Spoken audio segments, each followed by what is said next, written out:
Section 194C, that is payment to contractors or sub contractors.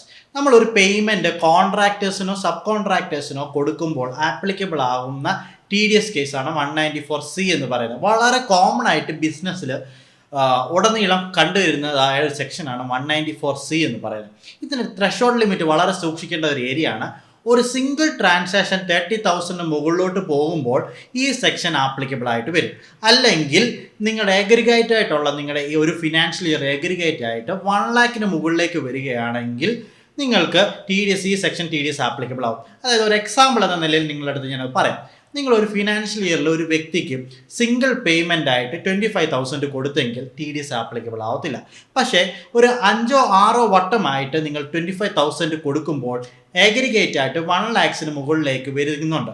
അപ്പോൾ ഈ section applicable ആയിട്ട് വരും. സോ ഇതിൻ്റെ TDS റേറ്റ് എന്ന് പറയുന്നത് ഇൻഡിവിജ്വൽ ഓർ HUF ആണെങ്കിൽ 1%, other than individual or HUF ആണെങ്കിൽ 2%. ഇതിൻ്റെ ടൈം ഓഫ് ഡിഡക്ഷൻ എന്ന് പറയും. ഈ സെക്ഷൻ ടൈം ഓഫ് ഡിഡക്ഷൻ എന്ന് പറയുന്നത് at the time of payment or credit which ever is earlier ആണ്.